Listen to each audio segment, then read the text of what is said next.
ಭವಿಷ್ಯಕ್ಕೆ ದೊಡ್ಡ ಸವಾಲಾಗಿದೆ. ಇದರ ಸೇವನೆಯಿಂದ ಮನುಷ್ಯನ ದೈಹಿಕ ಮಾನಸಿಕ ಆರೋಗ್ಯ ಹಾಳಾಗುತ್ತದೆ, ಅಲ್ಲದೆ ಕುಟುಂಬ ಮತ್ತು ಸಮಾಜದ ಮೇಲೆ ಗಂಭೀರ ಪರಿಣಾಮ ಬೀರುತ್ತಿದೆ. ಇದನ್ನು ಮನಗಂಡ ನಮ್ಮ ಶಾಂತಿನಿಕೇತನ ಶಿಕ್ಷಣ ಸಂಸ್ಥೆಯು ಸಾರ್ವಜನಿಕರು ಅಲ್ಲದೆ ಶಾಲಾ ವಿದ್ಯಾರ್ಥಿಗಳಲ್ಲಿ ಈ ವ್ಯಸನದ ಜಾಗೃತಿಯನ್ನ ಮೂಡಿಸುವ ನಿಟ್ಟಿನಲ್ಲಿ ಈ ಒಂದು ಬೃಹತ್ ಕಾರ್ಯಕ್ರಮವನ್ನು ಆಯೋಜಿಸಿ ಇಂದು ಒಂದು ಐತಿಹಾಸಿಕ ಕ್ಷಣಕ್ಕೆ ಇಂದು ಸಾಕ್ಷಿಯಾಗಿದೆ ಎಂದು ಹೇಳಲು ನನಗೆ ಹೆಮ್ಮೆ ಎನಿಸುತ್ತದೆ. ಏಕೆಂದರೆ ನಮ್ಮ ಸಂಸ್ಥೆ ಅನೇಕ ಅರ್ಥಪೂರ್ಣ ಸಮಾಜಮುಖಿ ಕಾರ್ಯಕ್ರಮಗಳನ್ನ ಆಯೋಜಿಸಿ ಯಶಸ್ವಿಗೊಳಿಸುವುದರಲ್ಲಿ ಮೈಲಿಗಲ್ಲನ್ನೇ ಸಾಧಿಸಿದೆ ಅಂತಲೇ ಹೇಳ್ಬೋದು. ಏಕೆಂದ್ರೆ ಇದು ಮೊದಲಲ್ಲ. ಭ್ರಷ್ಟಾಚಾರದ ವಿರುದ್ಧ ಅಣ್ಣಾ ಹಜಾರೆಯವರ ಅಭಿಯಾನದಲ್ಲಿ ನಮ್ಮ ಮಕ್ಕಳು ಸುರಿಯುತ್ತಿರುವ ಮಳೆಯನ್ನು ಲೆಕ್ಕಿಸದೆ ಅವರ ಪ್ರತಿಭಟನೆಯಲ್ಲಿ ಭಾಗವಹಿಸಿ ಕೇವಲ ವಿಜಯಪುರ ಮಾತ್ರವಲ್ಲ, ಇಡೀ ದೇಶದಲ್ಲಿಯೇ ಸದ್ದು ಮಾಡುವಂತಾಯಿತು. ಇಡೀ ದೇಶ ಅದಕ್ಕೆ ನಮಗೆ ಪ್ರಶಂಸೆಯನ್ನ ವ್ಯಕ್ತಪಡಿಸಿದೆ. ಅಷ್ಟೇ ಅಲ್ಲ, ವಿಜಯಪುರದಲ್ಲಿ ಪ್ರಥಮ ಬಾರಿಗೆ ವೃಕ್ಷ ಮಾತೆ ಸಾಲು ಮರದ ತಿಮ್ಮಕ್ಕನನ್ನು ಕರೆಯಿಸಿ ಬೃಹತ್ ಕಾರ್ಯಕ್ರಮವನ್ನ ಮಾಡಿ ಅವರಿಗೆ ಗೌರವವನ್ನ ಸೂಚಿಸಿ ಸಮಾಜದಲ್ಲಿ ಪರಿಸರದ ಪ್ರಜ್ಞೆಯನ್ನ ಮೂಡಿಸುವಂತಹ ಅನೇಕ ಸಮಾಜಮುಖಿ ಕಾರ್ಯಕ್ರಮಗಳನ್ನ ನಾವು ಮಾಡ್ತಾ ಬಂದಿದ್ದೇವೆ. ಹೀಗೆ ಒಂದೇ ಎರಡು ಅನೇಕ ಕಾರ್ಯಕ್ರಮಗಳನ್ನ ನಾವು ಮಾಡ್ತಾ ಬಂದಿರೋದು ನಿಜಕ್ಕೂ ಹೆಮ್ಮೆ. ಇಂದು ಕೂಡ ನಾವು ಈ ಅರ್ಥಪೂರ್ಣ ಕಾರ್ಯಕ್ರಮವನ್ನ ಆಯೋಜಿಸಿದ್ದೇವೆ. ಇಂದಿನ ಈ ಅರ್ಥಪೂರ್ಣ ಕಾರ್ಯಕ್ರಮವನ್ನ ಪ್ರಾರ್ಥನೆಯೊಂದಿಗೆ ಆರಂಭಿಸೋಣ. ಪ್ರಾರ್ಥನೆಯನ್ನು ಮಾಡಲು ನಾನು CBSE ಮಕ್ಕಳಲ್ಲಿ ಕೇಳಿಕೊಳ್ಳುತ್ತೇನೆ. ಈ ಒಂದು ನಮ್ಮ ಶಾಂತಿನಿಕೇತನ ಸಮೂಹ ಶಿಕ್ಷಣ ಸಂಸ್ಥೆ ಹಾಗೂ ಕಿತ್ತೂರಾಣಿ ಚೆನ್ನಮ್ಮ ಉತ್ಸವ ಸಮಿತಿ ವತಿಯಿಂದ ಈ ಮಾದಕ ವಸ್ತುಗಳ ಮುಕ್ತ ಭಾರತ ಇದರ ಒಂದು ಜಾಗೃತಿಯ ರ್ಯಾಲಿ ಈಗಾಗಲೇ ಸಿದ್ದೇಶ್ವರ ದೇವಾಲಯದಿಂದ ಈ ಗಗನ್ ಬಹಲದವರೆಗೆ ತಾವೆಲ್ಲ ಬಹಳ ಅಭೂತಪೂರ್ವವಾದಂತಹ ಮತ್ತು ಜನರಿಗೆ ಸ್ಪಂದಿಸ್ತಕ್ಕಂತಹ ಅರ್ಥಪೂರ್ಣವಾದಂತಹ ಈ ರ್ಯಾಲಿಯನ್ನ ಮಾಡಿಕೊಂಡು ನೀವೆಲ್ಲರೂ ಇಲ್ಲಿ ಆಗಮಿಸಿದ್ದೀರಿ. ಈ ಒಂದು ಸಮಾರಂಭದ ನಮ್ಮ ಮುಖ್ಯ ಅತಿಥಿಗಳಾಗಿ ಆಗಮಿಸಿದಂತಹ ನಮ್ಮ ವಿಜಯಪುರದ ವರಿಷ್ಠಾಧಿಕಾರಿಗಳಾದಂತಹ ಲಕ್ಷ್ಮಣ್ ಗಿಂದ್ರಿಗಿ ಸಾಹೇಬ್ರೆ ಮತ್ತು ಈ ಒಂದು ಸಮಾರಂಭದ ದಿವ್ಯ ಸಾನ್ನಿಧ್ಯವನ್ನು ವಹಿಸಿದಂತಹ ಯೋಗೇಶ್ವರಿ ಮಾತಾಜಿಯವರ ಪಾದಗಳಲ್ಲಿ ನಮಸ್ಕರಿಸಿ, ಅದೇ ರೀತಿ ನಮ್ಮ ಈ ಒಂದು ಸಮಾರಂಭದಲ್ಲಿ ಭಾಗವಹಿಸಿದಂತಹ IAS ವರಿಷ್ಠಾಧಿಕಾರಿ ಮತ್ತು ಪ್ರೊಬೇಷನರಿ ಆದಂತಹ ಅಭಿಷೇಕ್ ಸಾಹೇಬ್ರೆ, ಈ ಗಗನ್ ಪಹಲ್ನಲ್ಲಿ ಕಾರ್ಯಕ್ರಮವನ್ನು ಮಾಡಲಿಕ್ಕೆ ಅವಕಾಶವನ್ನು ಕೊಟ್ಟಂತಹ ಆರ್ಕಿಯಾಲಜಿಕಲ್ ಡಿಪಾರ್ಟ್ಮೆಂಟದ ಮುಖ್ಯಸ್ಥರಾದಂತಹ ವಿಜಯ್ ಕುಮಾರ್ ಅವರೇ ಮತ್ತು ಈ ಒಂದು ಶಾಂತಿನಿಕೇತನ್ ಸಂಸ್ಥೆಯ ಅಧ್ಯಕ್ಷರಾದಂತಹ ಶೀಲಾ ಬಿರಾದಾರ್ ಅವರೇ, ಕಿತ್ತೂರಾಣಿ ಚೆನ್ನಮ್ಮ ಉತ್ಸವ ಸಮಿತಿಯ ಪ್ರಧಾನ ಕಾರ್ಯದರ್ಶಿಗಳು ಆತ್ಮೀಯರಾದಂತಹ ಹನುಮಲ್ಲ ಸಾರವಾಡ್ ಅವರೇ, ಶಾಂತಿನಿಕೇತನ ಶಿಕ್ಷಣ ಸಂಸ್ಥೆ ವತಿಯಿಂದ ವ್ಯಸನ ಮುಕ್ತ ಭಾರತ ಈ ಒಂದು ಅವೇರ್ನೆಸ್ ಅನ್ನ ಕೊಡಬೇಕು ಅಂತ ಹೇಳಿ ಏನೋ ಈ ರ್ಯಾಲಿಯನ್ನೇ ತಾವೆಲ್ಲರೂ ಭಾಗವಹಿಸಿದಿರಿ. ಇದು ನಿಜವಾಗಿಯೂ ಬಹಳ ಅರ್ಥಪೂರ್ಣವಾದಂತಹ ಒಂದು ರ್ಯಾಲಿ ಆಗಿತ್ತು ಅಂತೇಳಿ ಹೇಳಲಿಕ್ಕೆ ಬಯಸ್ತಾ ಇದ್ದೇನೆ. ಶಾಂತಿನಿಕೇತನ ಯಾವಾಗಲೂ ಸಮಾಜಕ್ಕೆ ಯಾವ ಒಂದು ಅವಶ್ಯಕತೆ ಇದ್ದಾಗ ಅಂತಹ ಸಮಸ್ಯೆಗಳಿಗೆ ಸ್ಪಂದನೆ ಮಾಡತಕ್ಕಂತಹ ಒಂದು ಕಾರ್ಯವನ್ನ ನಾವು ಯಾವಾಗಲೂ ಮಾಡ್ತಾ ಬಂದಿದ್ದೀವಿ.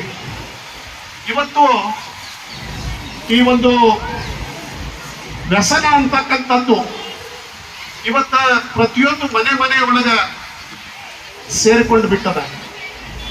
ಮೊದಲಿಗೆ ಅದಕ್ಕೇನೆ ನಮ್ಮ ಪ್ರಧಾನಮಂತ್ರಿಗಳಾದಂತಹ ನರೇಂದ್ರ ಮೋದಿಜಿಯವರು ಯುವಕರನ್ನ ಈ ವ್ಯಸನದಿಂದ ಉಳಿಸ್ಬೇಕು, ವ್ಯಸನದಿಂದ ಯಾಕಂದ್ರೆ ರಕ್ಷಣೆ ಮಾಡತಕ್ಕಂಥದ್ದು ಬಹಳ ಒಂದು ದೊಡ್ಡ ಜವಾಬ್ದಾರಿ ಯುವಕರನ್ನ. ಯಾಕಂದ್ರೆ ಇವತ್ತು ಈ ದೇಶ ಇದು ಒಂದು ಗಟ್ಟಿಯಾಗಿ ಅಭಿವೃದ್ಧಿಯನ್ನು ಹೊಂದಬೇಕು, ಬೆಳಿಬೇಕಪ್ಪ ಅಂತಂದ್ರೆ ಯುವ ಶಕ್ತಿ ಬಹಳ ಇಂಪಾರ್ಟೆಂಟ್. ಅದಕ್ಕೆ ಇದನ್ನ ನರೇಂದ್ರ ಮೋದಿಜಿಯವರು ಆಗಸ್ಟ್ 15, 2020 ಈ ಒಂದು ವ್ಯಸನ ಮುಕ್ತ ಭಾರತಕ್ಕೆ ಕರೆ ಕೊಟ್ಟರು. ಹೀಗಾಗಿ ಕರ್ನಾಟಕದೊಳಗೂ ಕೂಡ ಇವತ್ತ ಈ ವ್ಯಸನ ಮುಕ್ತ ಕರ್ನಾಟಕಕ್ಕೆ ಆಗಸ್ಟ್ 1 ನಾವು ಆಚರಣೆ ಮಾಡ್ತೀವಿ. ಇದು ಅಂತಾರಾಷ್ಟ್ರೀಯ ಒಂದು ದಿನಾಚರಣೆ 26ನೇ ತಾರೀಕಿಗೆ ಮಾಡ್ತಿರ್ತೀವಿ. ಸೊ ಅದಕ್ಕೆ ಇವತ್ತು ಈ ಒಂದು ಮಾದಕ ವಸ್ತುಗಳ ಒಂದು ಹಾವಳಿ ಏನದ ಇದು ಇಡೀ ಜಗತ್ತಿನೊಳಗನ ಒಂದು ಸಮಸ್ಯೆಯಾಗಿದೆ. ಹೀಗಾಗಿ ಈ ಒಂದು ಅವೇರ್ನೆಸ್ ಕೊಡಬೇಕಾಗಿದ್ದು ಬಹಳ ಮುಖ್ಯವಾದಂತಹದ್ದು. ಮತ್ತು ಪ್ರಾರಂಭದೊಳಗ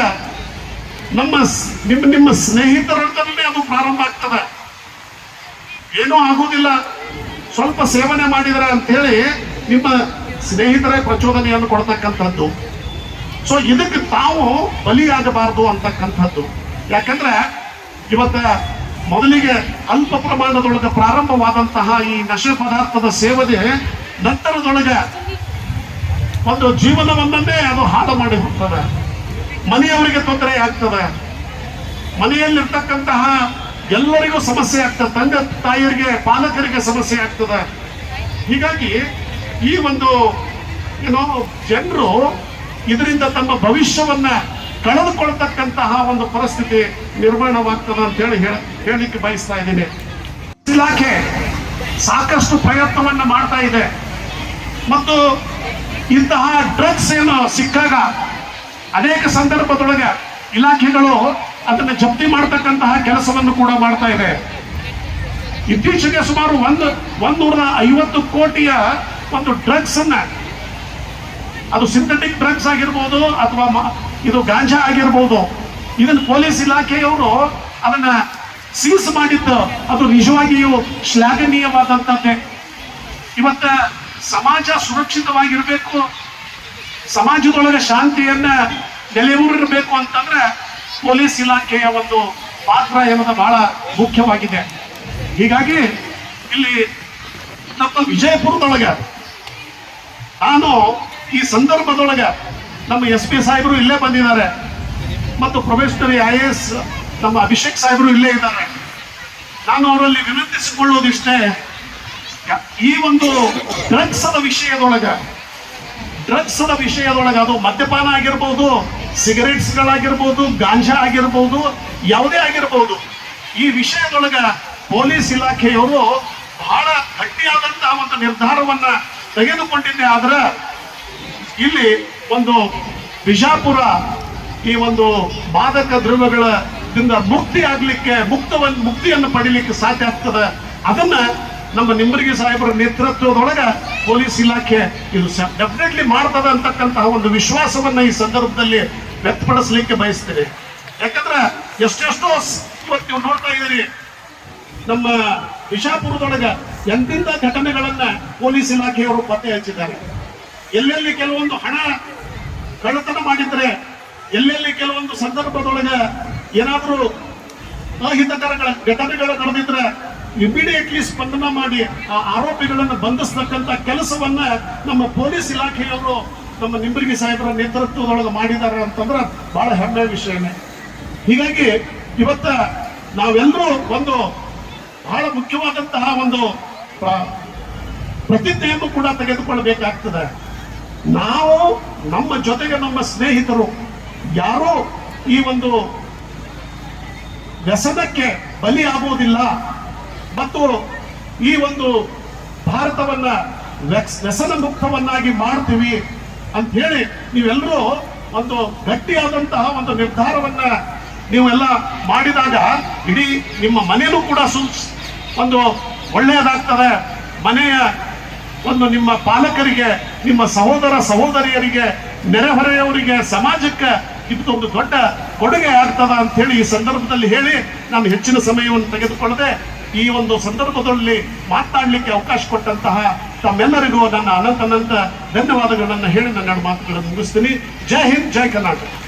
ಮಾದಕ ವ್ಯಸನ ಮುಕ್ತ ಜಾಗೃತ ರ್ಯಾಲಿ ಸಿದ್ದೇಶ್ವರ ದೇವಸ್ಥಾನದಿಂದ ಸ್ಟಾರ್ಟ್ ಆಗಿ ಇವತ್ತು ಗಗನ ಮೋಹನದಲ್ಲಿ ಕೊನೆಗೊಂಡಿದೆ. ಈ ಕಾರ್ಯಕ್ರಮದಲ್ಲಿ ಶಾಲೆಯ ಎಲ್ಲ ವಿದ್ಯಾರ್ಥಿನಿಯರು, ಶಿಕ್ಷಕಿಯರು ಮತ್ತು ಸಂಸ್ಥಾಪಕರು ಮತ್ತು ಆಡಳಿತಗಾರರು ಎಲ್ಲರೂ ಕೂಡ ಸೇರಿದ್ದೀರಾ. ಮಾದಕ ದ್ರವ್ಯ ಮುಕ್ತ ಭಾರತ ಅನ್ನೋದು ನಮ್ಮ ಕನಸು.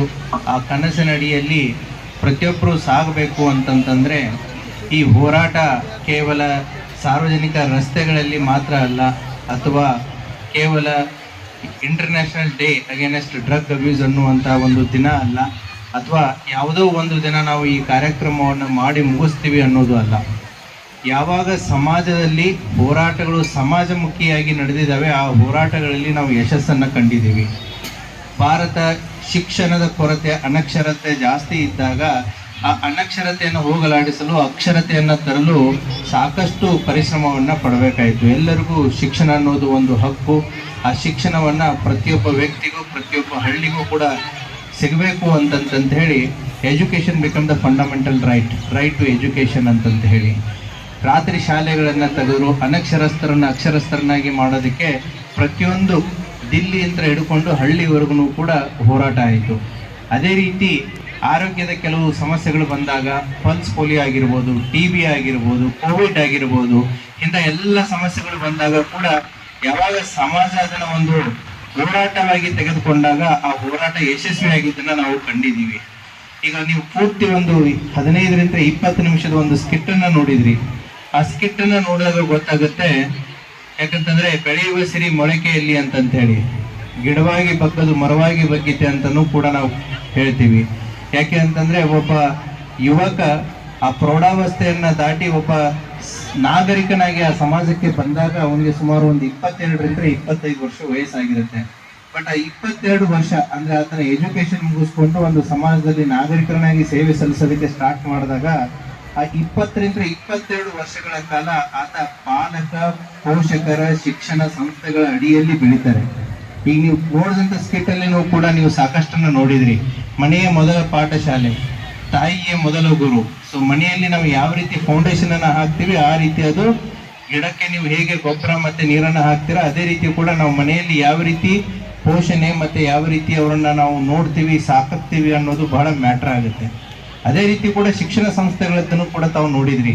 ಮಕ್ಕಳು ಕಾಲೇಜಿಗೆ ಹೋಗ್ಬೇಕಾರೆ ಮಾಡ್ಬೇಕಾರೆ ಏನ್ ಮಾಡ್ತಾರೆ ಏನಿಲ್ಲ ಅಂತಂತ ಹೇಳಿ. ನಾನು ಹೇಳೋದು ಏನು ಅಂತಂತಂದ್ರೆ ಪೊಲೀಸರದು ಒಂದು ಪಾತ್ರ ಬಂತು. ಯಾವಾಗ ಅಂತಂತಂದ್ರೆ ಅವರು ಒಂದು ಪ್ರೌಢಾವಸ್ಥೆಗೆ ಬಂದು ಸಮಾಜದಲ್ಲಿ ಬಂದಾಗ ಅವಾಗ ಪೊಲೀಸರದು ಕೂಡ ಒಂದು ಪಾತ್ರ ಬಂತು. ಬಟ್ ಅಲ್ಲಿವರೆಗೂ ಕೂಡ ಹೆಚ್ಚಿನ ಜವಾಬ್ದಾರಿ, ಅತಿ ಹೆಚ್ಚಿನ ಜವಾಬ್ದಾರಿ ಪಾಲಕರು, ಪೋಷಕರು ಮತ್ತೆ ಶಿಕ್ಷಣ ಸಂಸ್ಥೆಗಳು, ಶಿಕ್ಷಕರು, ವಿದ್ಯಾರ್ಥಿನಿಯರದು ಕೂಡ ಇದರಲ್ಲಿ ಬಹಳಷ್ಟು ಪಾತ್ರ ಇದೆ. ಮಾಧ್ಯಮದ ಪಾತ್ರ ಇದೆ, ಸರ್ಕಾರದ ಪಾತ್ರ ಇದೆ, ಆಡಳಿತದ ಪಾತ್ರ ಇದೆ. ಹಾಗಾಗಿ ಈ ಹೋರಾಟ ಕೇವಲ ಒಂದು ಕ್ಷೇತ್ರಕ್ಕೆ ಮಾತ್ರ ಸೀಮಿತವಾಗಿಲ್ಲ. ಈ ಡ್ರಗ್ ಅಬ್ಯೂಸ್ ಅನ್ನೋದೇನಿದೆ ಅಥವಾ ಈ ಮಾದಕ ವ್ಯಸನ ವಸ್ತುಗಳ ವಿರುದ್ಧ ಏನು ಹೋರಾಟ ಇದೆ, ಇದು ಮನೆ ಮನೆಗೆ ತಲುಪಬೇಕಾಗಿದೆ. ಇದು ಕೇವಲ ಶಾಲೆ ಅಥವಾ ಪೊಲೀಸ್ ಇಲಾಖೆ ಅಥವಾ ಎನ್ಫೋರ್ಸ್ಮೆಂಟ್ ಏಜೆನ್ಸಿಗಳದ್ದು ಕಾರ್ಯ ಅಂತ ನಾವೇನಾದ್ರೂ ತಿಳ್ಕೊಂಡ್ರೆ ಡ್ರಗ್ಸ್ ಮುಕ್ತ ಭಾರತವನ್ನ ಕಟ್ಟೋದು ಬಹಳ ಕಷ್ಟ ಆಗುತ್ತೆ. ಯಾವಾಗ ನಾವು ಈ ಡ್ರಗ್ಸ್ ಮುಕ್ತ ಭಾರತವನ್ನ ಕಟ್ಟಬೇಕು ಅಂತಂದ್ರೆ ಆ ಹೋರಾಟ ಮನೆ ಮನೆಯಲ್ಲಿ ಪ್ರಾರಂಭ ಆಗಬೇಕಾಗುತ್ತೆ. ಅಂದಾಗ ಸಮಾಜ ಪೂರ್ತಿ ಎಚ್ಚೆತ್ತುಕೊಂಡು ಈ ಹೋರಾಟ ಯಶಸ್ವಿ ಆಗಲು 100% ಕಾರಣ ಆಗುತ್ತೆ. ಈ ನೀವು ಡ್ರಗ್ಸ್ ಇಂದ ಆಗುವಂತ ಪರಿಣಾಮಗಳನ್ನ ನೋಡಿದ್ರಿ. ಕೌಟುಂಬಿಕ ವ್ಯವಸ್ಥೆಗಳನ್ನ ಅಲ್ಲೋಲ ಕಲ್ಲೋಲಗಳನ್ನಾಗಿ ಮಾಡುತ್ತೆ. ವಿದ್ಯಾರ್ಥಿನಿಯರ ಮಾನಸಿಕ ಮತ್ತು ದೈಹಿಕ ಒತ್ತಡಗಳ ನಡುವೆ ಅವರ ಆರೋಗ್ಯದ ಮೇಲೂ ಕೂಡ ಕೆಟ್ಟ ಪರಿಣಾಮಗಳನ್ನ ಬರುತ್ತೆ. ಶೈಕ್ಷಣಿಕ ವರ್ಷ ಆಗಿರ್ಬೋದು, ಅವರ ಶಿಕ್ಷಣ ಆಗಿರ್ಬೋದು ಕೂಡ ಪರಿಣಾಮ ಬೀಳುತ್ತೆ. ಅದರಿಂದ ಸಮಾಜದ ಸ್ವಾಸ್ಥ್ಯ ಆಗಿರ್ಬೋದು, ದೇಶದ ಆರ್ಥಿಕತೆಗೂ ಕೂಡ ಧಕ್ಕೆ ಬರುತ್ತೆ.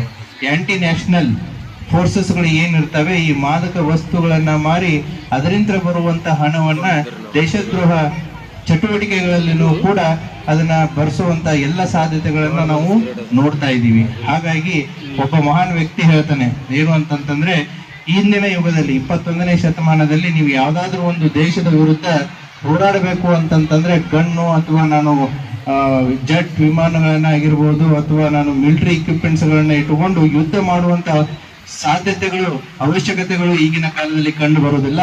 ಆ ದೇಶದ ಯುವ ಪರಂಪರೆಯನ್ನ, ಯುವ ಶಕ್ತಿಯನ್ನ, ಸಂಸ್ಕೃತಿಯನ್ನ ಹಾಳು ಮಾಡಿದ್ರೆ ಸಾಕು ಅಂತಂತೇಳಿ ವಿತ್ ಇನ್ 1 ಜನರೇಷನ್ ಆ ದೇಶದ ಭವಿಷ್ಯ ಹಾಳಾಗತ್ತೆ ಅಂತಂತೇಳಿ. ಹಾಗಾಗಿ drugs is the one of the weapon to the our anti national elements. ಹಾಗಾಗಿ ಇದರ ವಿರುದ್ಧ ಹೋರಾಟ ಕೇವಲ ಶಾಲೆ, ಶಿಕ್ಷಣ ಸಂಸ್ಥೆ ಅಥವಾ ಸರ್ಕಾರ ಇಲಾಖೆಗಳಿಗೆ ಮಾತ್ರ ಸೀಮಿತ ಆಗಬಾರದು. ಈ ಹೋರಾಟ ಮನೆಗಳಲ್ಲಿ ಮತ್ತು ಮನಗಳಲ್ಲಿನೂ ಕೂಡ ಮುಟ್ಟಬೇಕಾಗುವಂತ ಒಂದು ಅವಶ್ಯಕತೆ ಇದೆ.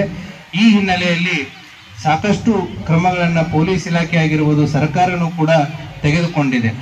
ಸೊ ಪ್ರತಿ ಕರ್ನಾಟಕ ಸ್ಟೇಟ್ ಪೊಲೀಸ್ ಆ್ಯಪ್ ಅನ್ನು ಇದೆ, KSP ಆ್ಯಪ್ ಅಂತ ಇದೆ. ಆ ಆ್ಯಪ್ ಅಡಿಯಲ್ಲಿನೂ ಕೂಡ ಸಾರ್ವಜನಿಕವಾಗಿ ಮಾರುವಂಥದ್ದಾಗಿರ್ಬೋದು, ಟ್ರಾನ್ಸ್ಪೋರ್ಟ್ ಮಾಡೋದಾಗಿರ್ಬೋದು, ಸಾಗಾಣಿಕೆ ಮಾಡೋದಾಗಿರ್ಬೋದು, ಕಲ್ಟಿವೇಶನ್ ಮಾಡೋದಾಗಿರ್ಬೋದು, ಈ ಎಲ್ಲವನ್ನೂ ಕೂಡ ಬ್ಯಾನ್ ಇದೆ. ಇದಕ್ಕೆ ಸಾಕಷ್ಟು ಕಠಿಣ ಕಾನೂನು ಕ್ರಮಗಳನ್ನು ಕೂಡ ಇದೆ. ಆದರೂ ಕೂಡ ಯಾವಾಗ ಅದಕ್ಕೆ ಡಿಮ್ಯಾಂಡ್ ಇರುತ್ತೆ, ಸಪ್ಲೈ ತನ್ನಿಂತಾನೇ ಹುಟ್ಕೊಳ್ಳುತ್ತೆ. ಹಾಗಾಗಿ ಇದು ಡಿಮ್ಯಾಂಡ್ ಅಂಡ್ ಸಪ್ಲೈ ಅನ್ನು ನಾವು ಕಟ್ ಮಾಡುವಂತ ಅವಶ್ಯಕತೆ ಇದೆ. ನಾವು ಸಪ್ಲೈ ಅನ್ನ ಕಟ್ ಮಾಡೋದಕ್ಕೆ ನಾವು ಹೋರಾಟ ಮಾಡಬೇಕಾಗಿದೆ. ಸಮಾಜದಲ್ಲಿರುವಂತ ನಾಗರಿಕರು ತಾವು ಡಿಮ್ಯಾಂಡ್ ಅನ್ನ ಕಟ್ ಮಾಡೋದಕ್ಕೆ ತಾವು ಹೋರಾಡಬೇಕಾಗಿದೆ. ಅಂದಾಗ ಮಾತ್ರ ಇದು ಸಫಲತೆ ಆಗುತ್ತೆ.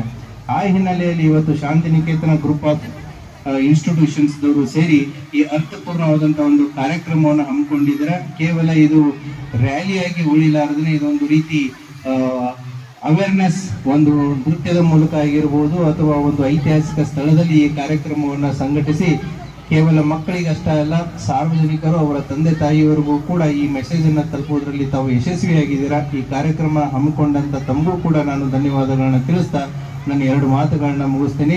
ಎಲ್ಲ ವಿದ್ಯಾರ್ಥಿಗಳಿಗೂ ತಮಗೆ ತಾವೇ ಜೋರಾಗಿ ಚಪ್ಪಾಳೆಯನ್ನ ತಟ್ಕೋಬೇಕು. ಯಾಕೆ ಅಂತಂತಂದ್ರೆ ಇಂಥ ಬಿಸಿಲಲ್ಲಿ ತಾವು ಇಷ್ಟೊಂದು ಶಾಂತಿ ರೀತಿಯಿಂದ ಕೂತ್ಕೊಂಡಿದ್ದೀರಾ. ಆ ಕೂತ್ಕೊಳ್ಳೋದಕ್ಕೆ ಕಾರಣ ನಿಮ್ಮ ಟೀಚರ್ ಕೈಯಲ್ಲಿರುವಂತ ಬಡಿಗೆನೂ ಕಾರಣ ಅಂತ ನನಗೆ ಗೊತ್ತಿದೆ. ಸೊ ಹಾಗಾಗಿ wish you all the best. Thank you.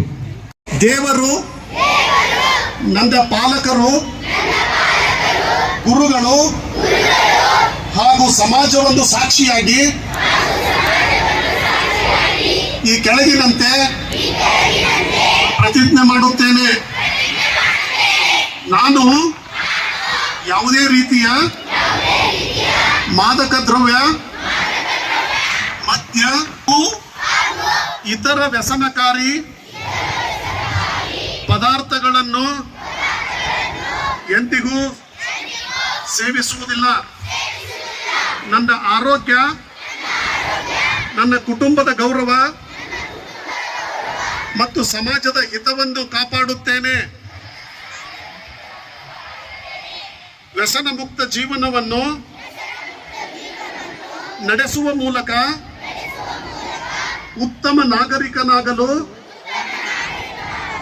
ಸದಾ ಪ್ರಯತ್ನಿಸುತ್ತೇನೆ.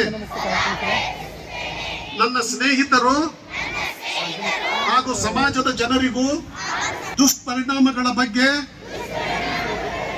ಅರಿವು ಮೂಡಿಸಿ ವ್ಯಸನ ಮುಕ್ತ ಭಾರತ ನನ್ನ ಸಂಕಲ್ಪ ಎಂದು ಪ್ರತಿಜ್ಞೆಗೈಯುತ್ತೇನೆ. ಜೈ ಹಿಂದ್. ಕೂತ್ಕೊಳ್ರಿ ಎಲ್ಲರೂ.